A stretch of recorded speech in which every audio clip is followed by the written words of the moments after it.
Hal ataka haditsu Musa.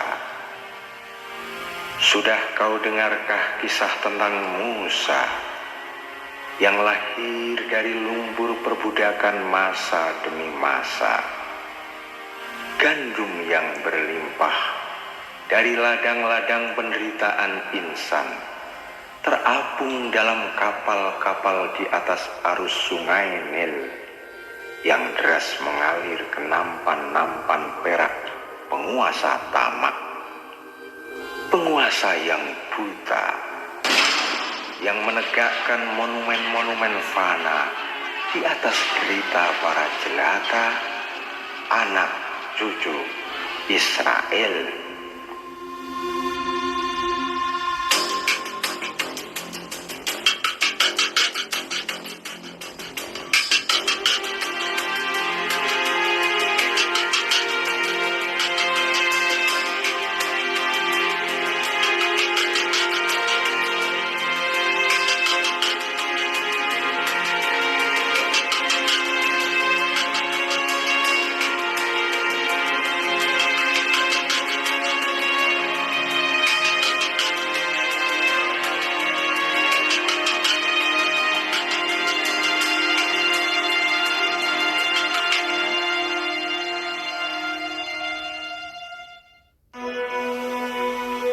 Israel merupakan nama lain dari Nabiullah Yakub, putra Ishak, putra Ibrahim alaihi salam, yang pada masanya mencetuskan iman atas keesaan Tuhan. Keturunan Yakub inilah yang kemudian disebut sebagai Bani Israel, yang selama beratus tahun hidup menderita dalam siksa dan keangkuhan penguasa. Di zaman kelam itulah Musa terlahir ke dunia. Saat itu bintang merah menggurat di langit Mesir, yang oleh para rahib istana ditakwilkan sebagai pertanda akan datangnya seorang pembebas Israel.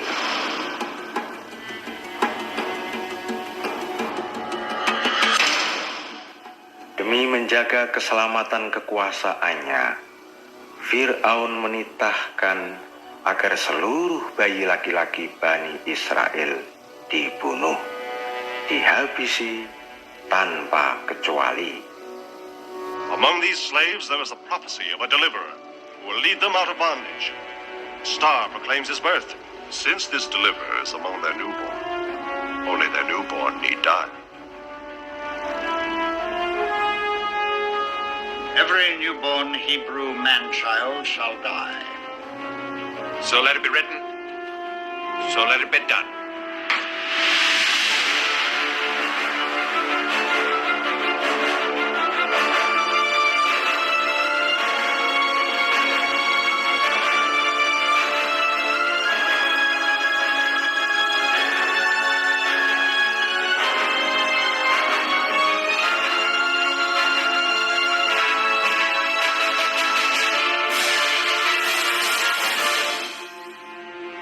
Segala ratap dan kutuk tumpah ruah dari dada tiap-tiap bunda bagi Fir'aun dan mereka yang menjunjung kuasanya. Manusia macam apakah ia sehingga tega merampas nyawa bayi-bayi lelaki Bani Israel? Tapi Fir'aun hanyalah seorang insan yang tak mampu menjangkau seluruh nasib manusia. Oleh Yang Maha Tinggi lagi Maha Mengasihi, Musa dijaga segenap keselamatannya, bahkan tumbuh besar di dalam keluarga sang tiran itu.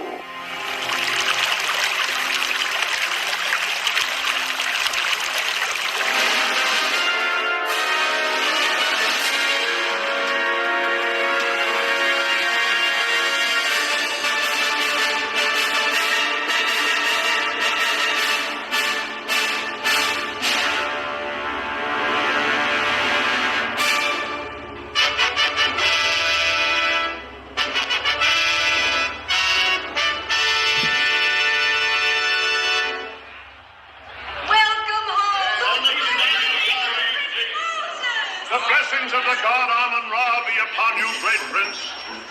He has brought down the pride of Ethiopia. Egypt to its I agree with it. May your name be exalted on earth, O conqueror, even as the sun is exalted in the heavens. Demikianlah Musa tumbuh dewasa dalam kehidupan kaum bangsawan. Sebagai putra angkat pemimpin tertinggi Mesir, nama Musa bersinar bagaikan bintang yang cemerlang. Ia masyhur bukan saja karena kemenangan demi kemenangan atas perang yang dipimpinnya, diukir pada dinding pualam dan tugu-tugu batu yang menjulang, namun juga karena pengetahuan, sikap bijaksana, serta rasa hormatnya kepada sesama manusia. Since this man speaks treason. It is not treason to want freedom. Release him.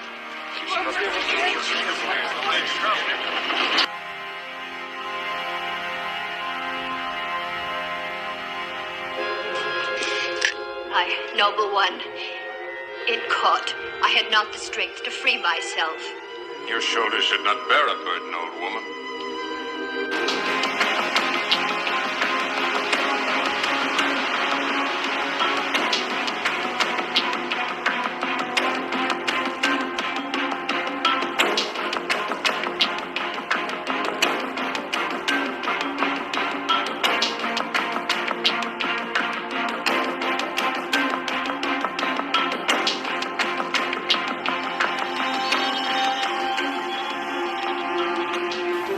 Pada akhirnya, Musa mengetahui bahwa ia berdarah jelata, putra seorang budak Israel. Di sini, kisah yang sesungguhnya dimulai. Musa kembali kepada sang bunda dan menunaikan takdir hidupnya sebagai seorang Israel.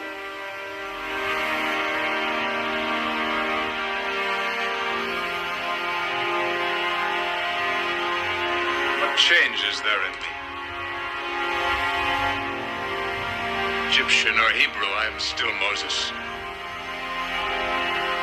Is it the same hands, the same arms, same face that were mine a moment ago?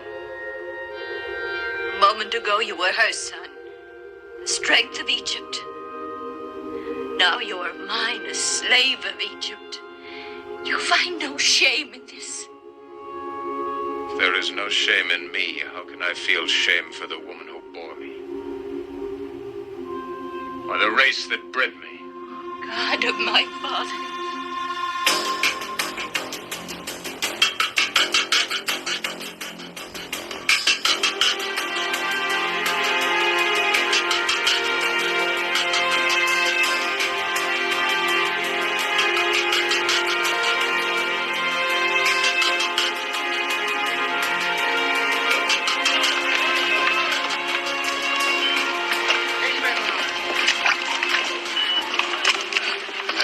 Dance you do, old man. We've been dancing it for 400 years. Supreme music. The only deliverer that has come to us is death. Back to work, you braying mules.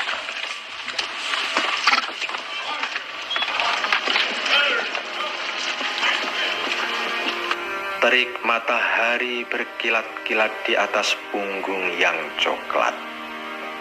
Kelaparan seperti burung gagak yang bengis dan mengancam. Kanak-kanak wajahnya kusut sepi tanpa mimpi. Tak ada bunga-bunga aneka warna. Tak ada guci-guci yang tersusun rapi. Israel, ya Israel, adalah tangan-tangan kasar serta lutut yang gemetar. Hidup berkelindan pada jangkar-jangkar, lumpur, jerami, batu bata, aniaya, dan segala ratap tangisnya. Dan malam, oh malam, ia selalu khidmat menerima saban-saban doa yang dihaturkan bagi Tuhan yang satu, Tuhannya Ibrahim.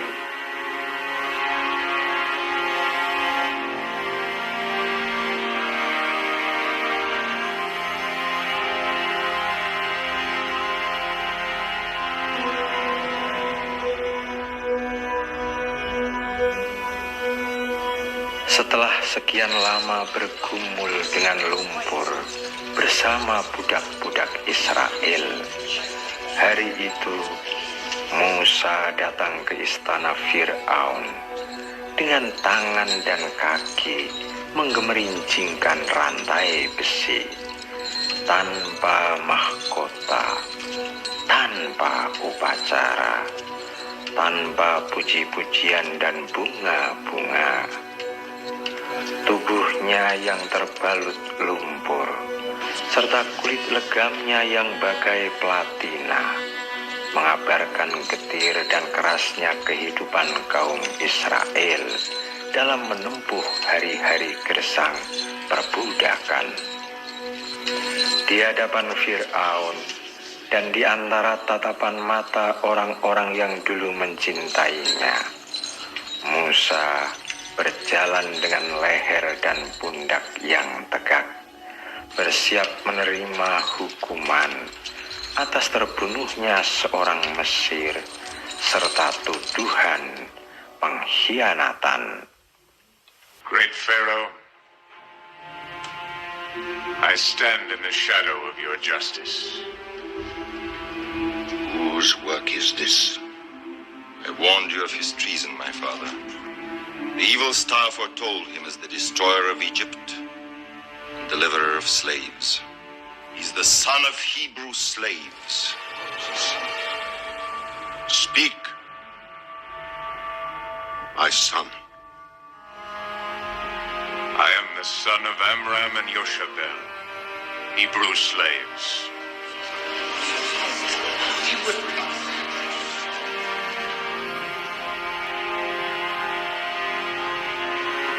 Moses, come to me.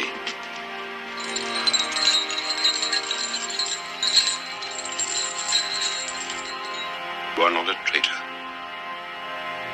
But you would not lead these people in revolt against me. Tell me, Moses, I will believe you.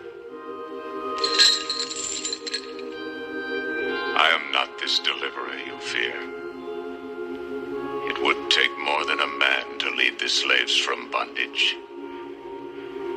It would take a god. But if I could free them, I would.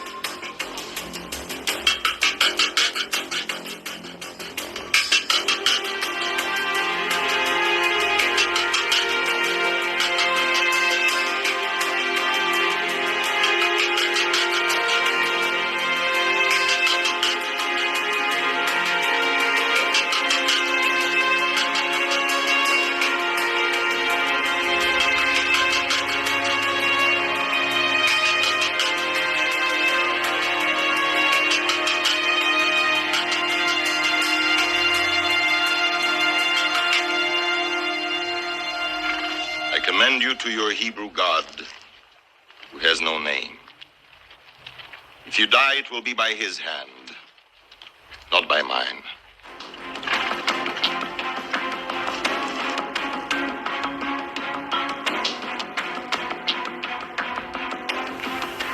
Sebagai hukuman, Fir'aun tak memperkenankan Musa hidup di bumi Mesir. Dilepaskanlah ia pada ganasnya gurun liar Sur yang luas terbentang seolah tanpa ujung. Lelaki yang pernah dikagumi raja-raja itu kini berjalan seorang diri, terhempas dari kekuasaan kerajaan, terlucuti dari segala kebanggaan duniawi. terkucil, tanpa pengawal, tanpa sanak kerabat, tanpa sahabat, tanpa kampung halaman yang menjadi persemaian setiap harapan.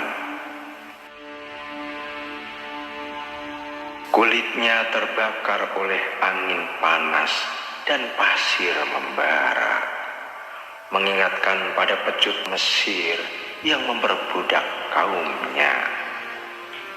Musa terus berjalan dan berjalan, tapi ke arah mana kiranya? Di tanah Shin, ia terhadang bukit-bukit granit.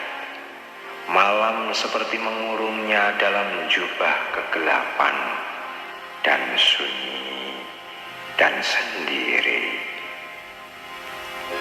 Terdengar suara angin seperti menggeram, seperti menjerit di bukit-bukit, seperti memanggilnya, yang disahut suara lain dari angkasa. Apakah itu suara kemenangan dari masa silam, ataukah suara ketakutan akan masa yang akan datang, atau nafas burung yang gelisah yang di jauh bergemuruh menggetarkan hatinya? Apakah ia perlu terus berjalan atau menyerah pada tebasan kematian? Dalam tak tahu, Musa terus berjalan maju. Dilewatinya gunung-gunung yang menguapkan panas. Diseretnya langkah dalam sisa-sisa batas kekuatannya, yang membuatnya tersungkur dalam debu, yang adalah asal mula Tuhan mencipta manusia. Musa bagai dibersihkan ia dari segala noda, seperti baja yang ditempa dalam api yang membara.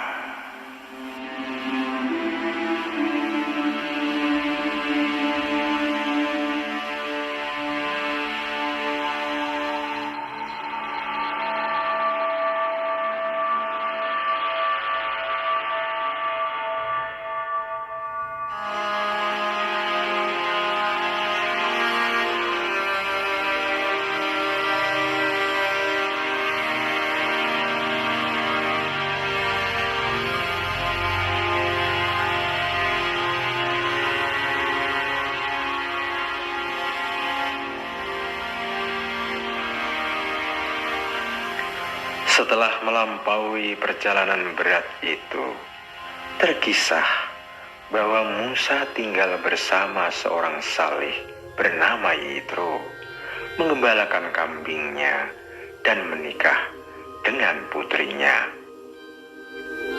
Syahdan, tibalah saat di mana Allah yang Maha Mendengar lagi Maha Mengetahui memanggil Musa ke lembah suci Toa untuk memberi peringatan kepada Fir'aun.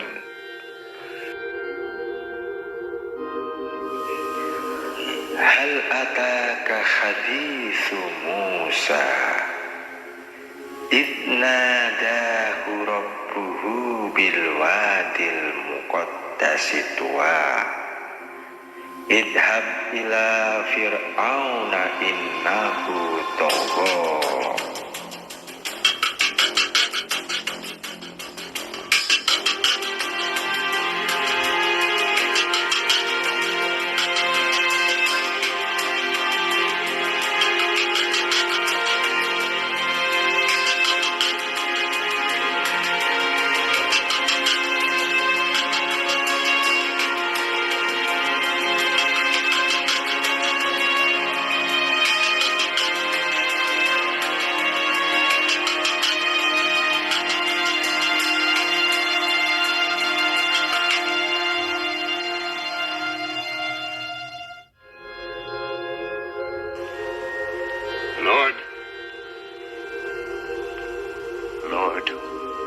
Why do you not hear the cries of their children in the bondage of Egypt? For I know their sorrows. Therefore I will send thee, Moses, unto Pharaoh.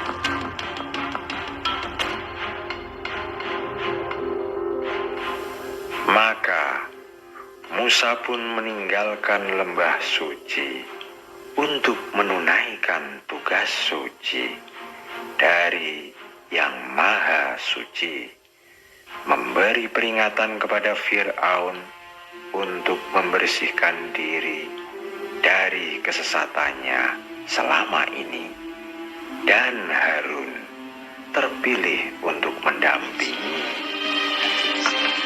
What gifts do you bring? We bring you the word of God. What is this word? Let my people go. Slaves are mine. Who are you to make their lives bitter in hard bondage?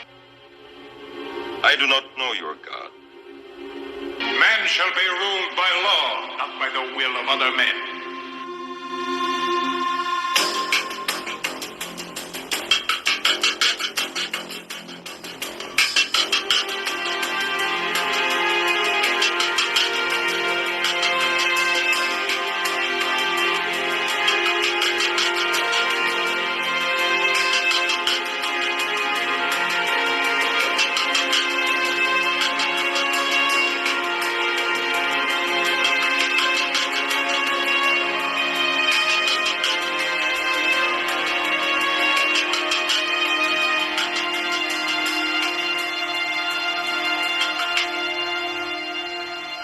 Fir'aun yang hatinya telah berkarat oleh dosa-dosa tak pernah mau menunduk, betapapun keajaiban demi keajaiban ditunjukkan oleh Musa sebagai bukti akan kekuasaan yang maha perkasa.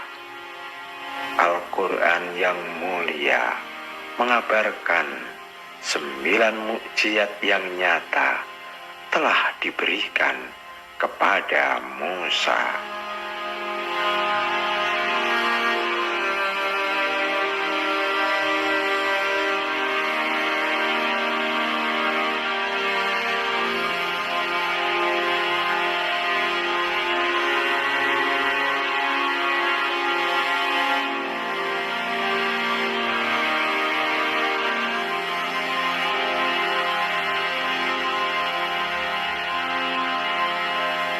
Nil menjadi sungai darah, memberi siksa kepada bangsa Mesir karena kekurangan air.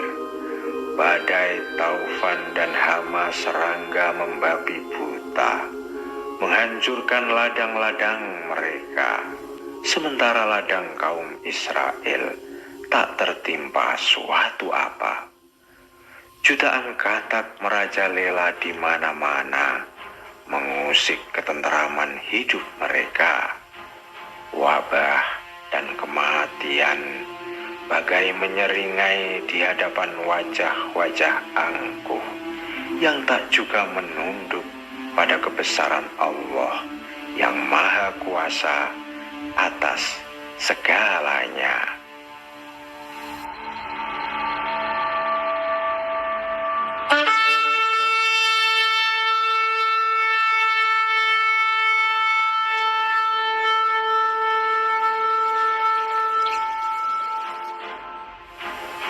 Setelah masa-masa mengerikan itu, setelah 400 tahun menunggu, terbitlah satu hari yang belum pernah disaksikan dunia. Dari timur dan barat, dari utara dan selatan, kaum Israel berdatangan bersama ternak dan segala yang mereka punya, berkumpul di bawah tugu batu Ramses yang menjulang, yang dibangun oleh keringat dan darah mereka. Musa, sang nabi Allah, mengumpulkan mereka untuk keluar dari negeri Mesir menuju tanah kebebasan, di mana merekah bunga-bunga harapan. Langit nampak terang benderang, laki-laki, perempuan, yang tua, yang muda, serta anak-anak, wajah mereka semua nampak bercahaya dalam sukacita. Kemanakah gerangan mereka kiranya? Tak ada yang tahu. Musa sang nabi yang menuntun mereka semua bagai mengikuti angin yang gaib, hingga akhirnya sampailah mereka di tepi laut merah yang sepanjang malam gelisah bergemetaran, meluapkan gelombang-gelombang yang saling berbenturan.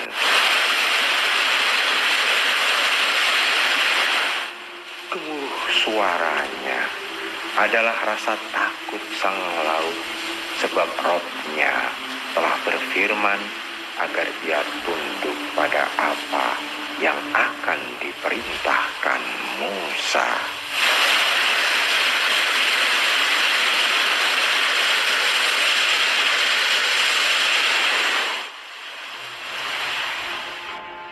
Sementara dalam puncak kemarahannya, Fir'aun dengan bala tentaranya yang megah telah bersiap menghabisi setiap nyawa Bani Israel.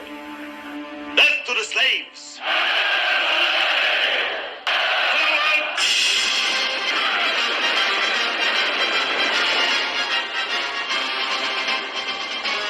Berangkatlah pasukan berkuda Fir'aun, melesat dari gerbang istana seperti anak-anak panah yang terlepas dari busurnya.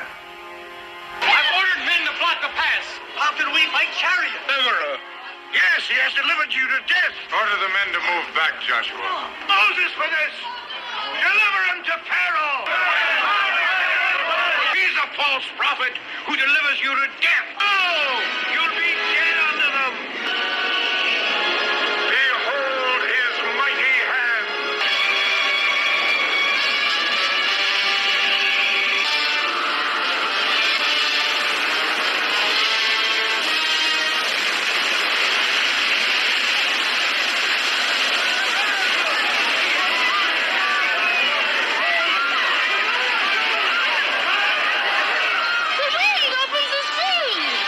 God opens the sea with the blast of his nostrils.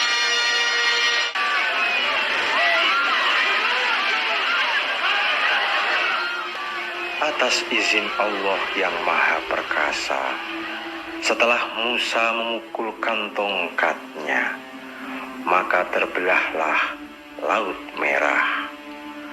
Tanah dasarnya mengering sehingga mudah dilalui saat penyeberangan terjadi. Tiap-tiap belahannya seperti gunung yang besar.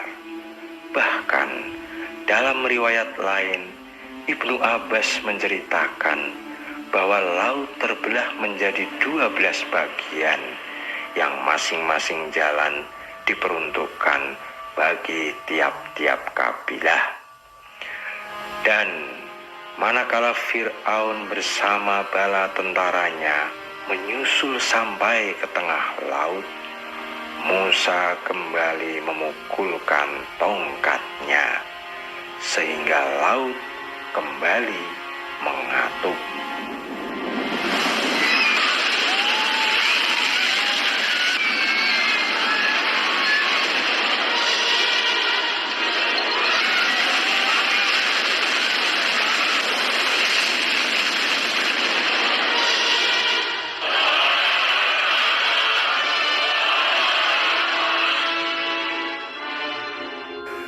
Demikianlah yang tersurat, demikianlah yang terjadi sebagai pelajaran bagi yang mengimani.